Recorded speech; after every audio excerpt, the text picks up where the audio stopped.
नमस्कार, आप देख रहे हैं कि वाइब और मैं हूं प्रवीण झा। बात आज बंगाल की करेंगे और बंगाल से आज एक बहुत बड़ी खबर आ रही है। बड़ी खबर ये कि ममता बनर्जी की मुश्किलें दिन ब दिन बढ़ती ही जा रही है। कम होने के बजाय रोज कुछ ना कुछ खबर ऐसी आ जाती है जिससे एक प्रकार से ममता बनर्जी घिरती हुई दिख रही हैं या घिर चुकी हैं। क्यों मैं ऐसा कह रहा हूं? क्योंकि आज जो एक खबर आई है वो ममता बनर्जी को और भी ज्यादा परेशान करने वाली है।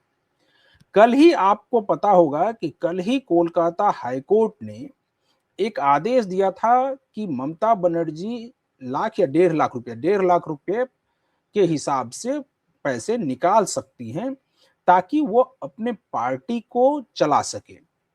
लेकिन आज जो खबर आई वो बहुत ही एक प्रकार से ममता बनर्जी को विचलित कर देगी। और वो क्यों कर देगी? क्योंकि 12 और खाते को पुलिस ने एक प्रकार से फ्रीज कर दिया, या ईडी ने के कहने पर वो खाते फ्रीज कर दिए गए। बताया ये जा रहा है कि अब तक 15 ऐसे खाते हैं जिसको फ्रीज किया जा चुका है, और 15 खातों में 1,000 से ज्यादा करोड़ रुपए, बताया जा रहा है कि 1,000 करोड़ से ज्यादा इन 15 खातों में जमा है। और ये 2 बार में इस फ्रीज की कार्रवाई की गई है। इससे पहले एक बार फ्रीज हुई थी जिसमें कि अभी कोर्ट से उनको कुछ राहत मिली। लेकिन पहले भी 4 खाते, यानी उसमें से एक खाते को शायद कुछ रिलैक्सेशन मिला है, जिस खाते से ममता बनर्जी अभी पैसे कुछ निकाल पाएंगी। लेकिन जो 3 और उधर के खाते और 12 जो आज सीज किए, यानी फ्रीज किए, यानी कुल 15 खाते फ्रीज किए जा चुके हैं। अब ममता बनर्जी के लिए मुश्किल ये है कि अगर वो पैसे, जो ईडी को ये पता है कि ये पैसे, चूंकि जो गुट अलग हुआ था, खास करके संदीपन साहा और रीतव्रत बनर्जी के नेतृत्व में जो गुट अलग हुआ था, उस गुट ने कहा था कि ये पैसे जो हैं, इसमें सभी पैसे कैसे आए हैं अकाउंट में, खास करके टीएमसी के खातों में, उसकी जांच होनी चाहिए। क्योंकि ये उन लोगों ने कहा कि ये उनको इसकी आशंका है कि हो सकता है इसमें जो तोलेबाजी से, जो कट कमीशन से, या और भी तरीके से जो अलग अलग तरीकों से वसूला जा रहा था, वो पैसे हो सकता है पार्टी के फंड में आया हो, और इसीलिए इन पैसों की जांच होनी चाहिए। और इसी के आधार पर ईडी ने इसको अंजाम दिया कि सभी खातों को फ्रीज कर दिया है। अब इसके ट्रेल के बारे में लगातार ईडी जांच कर रही है। अब जांच तो खैर लंबी प्रक्रिया है, क्योंकि उसमें जांच होगी, उसमें कई सारे गवाह आएंगे, फिर उनसे पूछताछ होगी कि क्या ये पैसा जो वो दिए हैं अकाउंट में, खास करके टीएमसी के खातों में, उसमें वो कैसे दिया, क्या वो पैसा जेन्युइन पैसा था या किसी और तरह से उगाही करके वो पैसा लाया गया था। क्योंकि जो अलग हुआ गुट है, उसके विधायक ये कह रहे हैं कि हो सकता है इसमें कट कमीशन का भी पैसा हो सकता है इसमें जो बालू माफिया वाला हो, जो कोयला तस्करी वाला हो, या गोरू तस्करी वाला हो, या और भी तरह के जो गलत धंधे में शामिल लोग थे, वो पार्टी में चंदा के रूप में वो पैसा वहां पहुंचाते थे। इसका मतलब है कि उसमें वो गलत पैसा भी पहुंच रहा था पार्टी के फंड में। अब उसी पैसे को लेकर ईडी जांच कर रही है। अब इसमें ममता बनर्जी इस रूप में घिर रही है कि अब ममता बनर्जी आखिर पार्टी को चलाएगी कैसे? क्योंकि अगर पैसे नहीं रहेंगे तो पार्टी को चलाने के लिए तो पैसे की जरूरत होगी, और पैसे नहीं रहेंगे तो ममता बनर्जी कैसे सरवाइव करेगी? क्योंकि अगर पार्टी को फिर से पुनर्जीवित करना है तो पार्टी को पैसे की जरूरत पड़ेगी, और पैसे अब पूरी तरीके से फ्रीज हो गए हैं। ये जो 1,000 करोड़ से ज्यादा बताया जा रहा है, हम लोगों ने आपको बताया भी था एक बार कि 1692 करोड़ के आसपास, लगभग 1,700 करोड़ के आसपास टीएमसी के खातों में, बताया जा रहा है कि लगभग 1,700 करोड़ रुपए जो है वो टीएमसी के खातों में हैं। तो अब क्या टीएमसी को लेकर, अब इस मामले को लेकर ममता बनर्जी कोर्ट जाएंगी क्या? क्योंकि अगर वो कोर्ट नहीं जाती हैं तो ये मामला लंबा चलेगा, और ऐसे में अब उनके पास कोई दूसरा चारा बच नहीं गया है।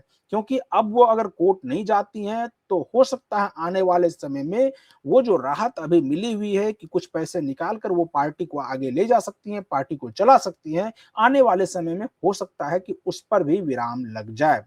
वहीं दूसरी खबर एक और आई, वो भी एक और बहुत चौंकाने वाली है, क्योंकि धीरे-धीरे ही सही लेकिन ममता बनर्जी के जितने भी करीबी लोग थे, वो ममता बनर्जी से दूर होते जा रहे हैं। और आज जो खबर हम आपको बताने जा रहे हैं, वो तो सुनकर आप और भी हैरान हो जाएँगे। क्योंकि जो अनुब्रतो मंडल हैं, जिनको ममता बनर्जी का बहुत ही करीबी माना जाता है, वो अनुब्रतो मंडल भी अब बागी गुट यानी कि जो संदीपन साहा और रीतव्रत बनर्जी वाले गुट के संपर्क में है। बताया ये जा रहा है कि 30 बार से ज्यादा जो है वो अनुव्रतो मंडल ने इनसे संपर्क करने की कोशिश की है कि अब वो भी उसी गुट का हिस्सा होना चाहते हैं। अब वो क्यों होना चाहते हैं उस गुट का हिस्सा? क्योंकि उनको भी ये डर सता रहा है, क्योंकि हमने आपको खबर दिखाई थी कि बहुत जल्द जो है वो अनुव्रतो मंडल की भी गिरफ्तारी हो सकती है। और अब उसी को लेकर अनुव्रतो मंडल उस गुट के संपर्क में है कि अगर उस गुट में वो शामिल हो जाते हैं तो हो सकता है उनको कुछ राहत मिल जाए।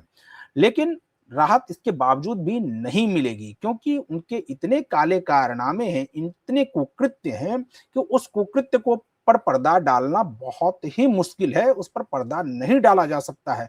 और यही वजह है कि अभी उस गुट को भी लेने में बहुत ज़्यादा कठिनाई हो रही है। अगर उनके पास इस तरह के आरोप उनके ऊपर नहीं लगे होते, तो संदीपन साहा और रीतव्रत बनर्जी ये 30 बार उनको कॉल करने के लिए मजबूर नहीं करते और वो अभी तक उस गुट के हिस्सा हो गए होते। लेकिन अब बताया ये जा रहा है कि धीरे-धीरे ही सही लेकिन वो उस गुट का हिस्सा होने जा रहे हैं। तो एक प्रकार से ममता बनर्जी के लिए ये और बुरी खबर है कि उनके एक और करीबी उनसे दूर जा रहे हैं। तो इस प्रकार से ये देखिए कि ममता बनर्जी कहें या फिर जो संदीपन साहा और उस गुट की बात करें तो दोनों में अब ये लग रहा है कि ममता बनर्जी के पास अब कोई भी उनका साथ देने को तैयार नहीं है। हालांकि आपने देखा होगा कि जब ममता बनर्जी परसों जो है कोलकाता की सड़कों पर निकली थी प्रोटेस्ट करने के लिए, तो एक लड़की जो उपासना चौधरी है वो बुलेट पर चढ़कर वो जरूर ममता बनर्जी का साथ दे रही थी। और जब वो बुलेट पर सवार होकर आगे जा रही थी, तो उस दौरान लगातार जो या तो उपद्रवी तत्व या जो ममता बनर्जी कह रही हैं कि वो भारतीय जनता पार्टी के कार्यकर्ता हैं, वो लगातार चोर-चोर के नारे लगा रहे थे। लेकिन इसके बावजूद भी उपासना चौधरी जो है वो डटी रहीं, उपासना चौधरी वहाँ से डरी नहीं, भागी नहीं और उपासना चौधरी लगातार उस प्रदर्शन का हिस्सा बनी रहीं। और अब ये लोग ये कहने लगे हैं खास करके बंगाल की मीडिया में कि उपासना चौधरी दूसरी सयानी घोष होंगी। और जिस प्रकार से सयानी घोष जो है वो ममता बनर्जी के साथ रहती थी, उसी प्रकार से उपासना चौधरी भी अब ममता बनर्जी के साथ रहेंगी। यानी कि और ये उपासना चौधरी हैं कौन? उपासना चौधरी के बारे में आप पहले जान लीजिए। उपासना चौधरी टीएमसी के जो सोशल मीडिया विंग है, उसकी वो हेड है या उसी टीम की वो हिस्सा है। तो अब उस टीम से वो पहले भी अब शायद वो एक कोई चुनाव में भी अपनी जोर आजमाइश कर चुकी हैं कि उस चुनाव में भी वो उतरी थी, लेकिन जीत शायद उनको नसीब नहीं हुई। तो उपासना चौधरी चुनाव में भी सक्रिय रही हैं। लेकिन अब जिस प्रकार से उपासना चौधरी ममता बनर्जी को साथ दे रही हैं, तो ममता बनर्जी को एक संजीवनी के रूप में उपासना चौधरी मिली है कि चलो सयानी घोष गई तो कम से कम उपासना चौधरी आई जो ममता बनर्जी को साथ दे सकती हैं। खैर, अब उपासना चौधरी कितने वक्त तक साथ रहेंगी, नहीं रहेंगी, क्योंकि लोग तो लगातार ये कह रहे थे कि सयानी घोष जो है वो कभी छोड़कर ही नहीं जाएंगी। लेकिन हुआ ऐसा कि जब 20 सांसदों का वो जो प्रतिनिधिमंडल जब जा रहा था, तो उसमें आखिरी में सयानी घोष भी पहुंच गई।